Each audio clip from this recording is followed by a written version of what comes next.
Chapter के अंदर सबसे पहला हमारा टॉपिक रहता है कि कोऑर्डिनेशंस या कोऑर्डिनेटेड एक्शंस क्या होता है, कि जिसमें हमारे तमाम बॉडी के ऑर्गन्स जो हैं वो आपस में वर्क करते हैं, किस मैकेनिज्म के तहत वो वर्क करते हैं या कौन सा ऐसा मेथड है जिसको इस्तेमाल करके वो अपना वर्क करते हैं, और हमें कैसे पता चलता है कि फॉर एग्जांपल यहाँ पर मच्छर ने काटा है तो हमें कैसे पता चलता है कि मच्छर ने इस जगह के ऊपर ही काटा है, इसके अलावा किसी दूसरी जगह के ऊपर या दूसरे हिस्से के ऊपर हम अपना हाथ नहीं रखते, हमारा डायरेक्टली हाथ जो होता है दूसरा वो उसी रीजन के ऊपर आता है जहां पर किसी चीज ने काट लिया होता है। तो आज के इस टॉपिक में हम लोगों ने यही चीजें डिटेल के साथ डिस्कस करनी है कि ये मैकेनिज्म, ये जो काम है कि मच्छर ने यहाँ पर काटा और डायरेक्टली हमारा हाथ यहाँ पर ही जाता है बजाय किसी दूसरी जगह पर जाने के, तो ये हमें कैसे पता चलता है कि हमें रेस्पॉन्स यहाँ पर प्रोड्यूस हुआ है। तो इन सारी चीजों को हमने आज के इस टॉपिक के अंदर डिस्कस करना है। तो हम बढ़ते अपने टॉपिक की तरफ। अभी जो रेस्पॉन्स होता है अमूमन 5 थिंग्स के ऊपर मोशन होता है, 5 पोर्शंस के ऊपर मोशन होता है, जिनके अकॉर्डिंग हमें पता चलता है कि ये रिस्पांस जो होता है वो बॉडी के रीजन्स के अंदर प्रोड्यूस होता है और हमारा बॉडी के अंदर अटैच होता है दूसरे पोर्शंस का उसी जगह के ऊपर ही प्रोड्यूस होता है। अब वो जो 5 सेंसेस होती हैं, वो जो 5 टॉपिक्स हैं, वो जो 5 सीरीज हैं जिनके अकॉर्डिंग हमें रिस्पांस जो प्रोड्यूस होता है वो ह्यूमन मोशन में होते हैं। सबसे पहले स्टिमुलाई के ऊपर, स्टिमुलाई के बाद आ जाता है रिसेप्टर, कोऑर्डिनेटर, इफेक्टर और लास्ट पे जाता है रिस्पांस। अब हम बढ़ते हैं सबसे पहले इसके अंदर आ जाता है जो टॉपिक है वो है स्टिमुलाई के ऊपर। अब देखिए लफ्ज स्टिमुलाई मतलब कि क्या करना, कोई स्टिमुलाई प्रोड्यूस करवा रहा है। अब देखिए फॉर एग्जांपल एक कॉमन एग्जांपल है, अभी हमारा हाथ है, हमारे हाथ की जो टिप्स होती है इनके ऊपर अमूमन रिसेप्टर मौजूद होते हैं। अब हम जब भी किसी चीज को, फॉर एग्जांपल हमारे पास सॉलिड है, रफ है, अब इस पे जब मैं हाथ इसके ऊपर ऐसे रोटेट करूंगा या ऐसे हाथ फेरता हूं तो मुझे ये वाली चीजें जो होती है, ये टिप्स जो होती है वो बताते हैं कि ये नीचे जो है वो सरफेस रफ है, हार्ड है, क्या है या क्या है।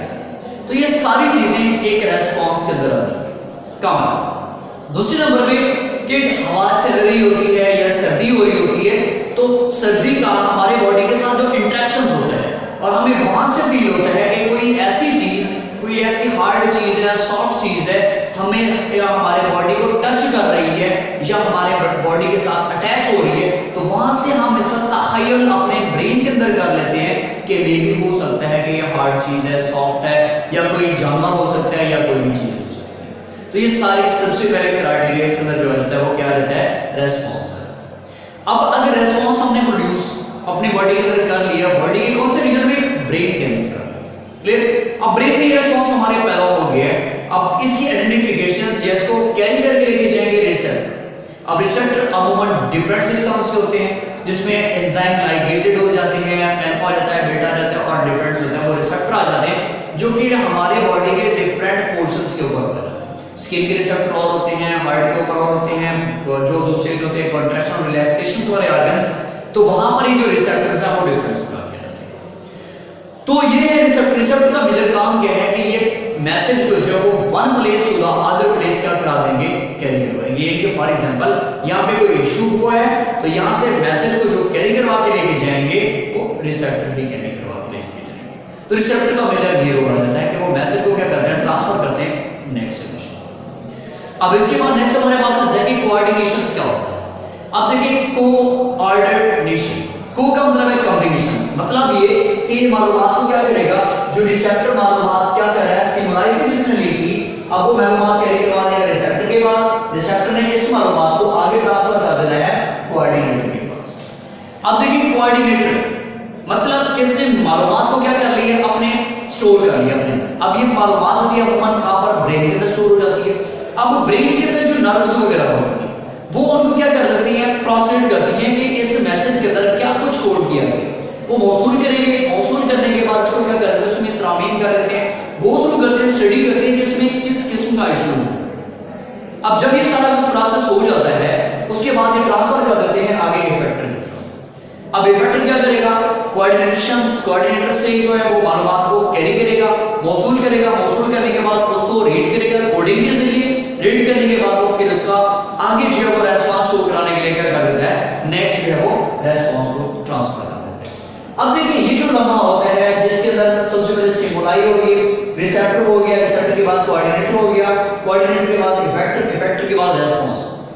ये जो लम्हा होता है ये बिल्कुल विद इन माइन्यूट सेकंड, बिल्कुल थोड़े से सेकंड के अंदर जो है ये प्रोसेस हो जाता है, जिसके अकॉर्डिंग अब यहाँ पे मच्छर बैठता है या कोई चीज हमें काट लेती है, यहाँ पर मच्छर है तो फौरन हमारे बॉडी का दूसरा जो है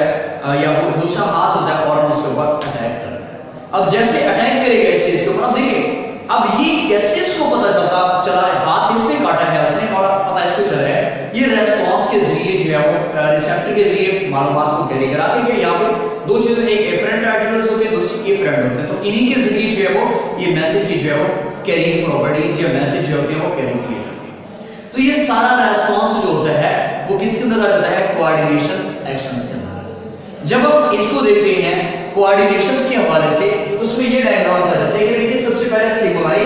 उसने क्या किया, उसको फील किया कि कौन सी चीज होती है, उसके अकॉर्डिंग इसने मैसेज कैरी करवा दिया किसको, रिसेप्टर को, रिसेप्टर ने इस मालूमात को जो पिक किया न्यूरॉन्स की तरफ, नर्व्स या न्यूरॉन्स की तरफ। अब इन्होंने क्या किया, ये अमूमन कहां पर होती है, मौजूद ब्रेन्स वगैरह के पोर्शंस के अंदर होती है। अब ये क्या करेंगे, नर्व्स या न्यूरॉन्स जिस बॉडी के पोर्शंस के अंदर, इन्होंने मैसेज को आगे नर्व इंपल्स की तरफ लेके जाना है। अब इंपल्स लफ्ज होकर है कि इसको आगे फ्लो किया जा रहा है। अब इससे मालूमात होती है वो ब्रेन या स्पाइनल कॉर्ड में पहुंच जाती है। अब ब्रेन या स्पाइनल कॉर्ड्स इसको जब अच्छे तरीके से रीड कर लेगा, अच्छे तरीके से इसकी कोडिंग कर लेगा, अब आगे फिर इसको इफेक्टर की तरफ भेज देगा। इफेक्टर के बाद लास्ट का इसका रेस्पॉन्स आ जाता है, जिसके अकॉर्डिंग क्या हो जाता है, जिस चीज ने इसको काटा है या जिसका कोई भी एक्शन हुआ है वो फौरन उसको परफॉर्म कर लेता है।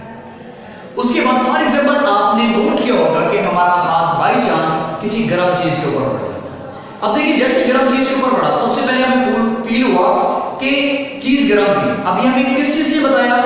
ये वहां पर मौजूद रिसेप्टर और स्टिमुलाई से बताया। स्टिमुलाई ने बताया कि हार्ड चीज है, रिसेप्टर ने बताया कि ये जो चीज हम अटैक कर रहे हैं ये हार्ड है या ये हार्ड है। उसके अकॉर्डिंग ये within no second, minute second के अंदर जो है रेस्पॉन्स अपना, ये इफेक्टर हो गया, रिसेप्टर हो गया, कोऑर्डिनेटर हो गया और रेस्पॉन्स अपना काम कर लेंगे विद इन नो सेकंड। और हम फौरन जो है वो किसी गर्म चीज से या किसी नोकीली चीज से अपना हाथ या बॉडी का जो भी पोर्शन रहता है हम विद इन माइन्यूट सेकंड उसको दोबारा रिमूव करवा देते हैं। तो ये सारा प्रोसेस जो होता है वो कोऑर्डिनेशन एक्शंस के अंदर होता है। अब इस सारे के सारे प्रोसेस के अंदर जो चीज हमारे बॉडी के अंदर इन्वॉल्वमेंट लेती है वो मेजर रोल होता है हमारे ब्रेन का और उसके साथ स्पाइनल कॉर्ड का,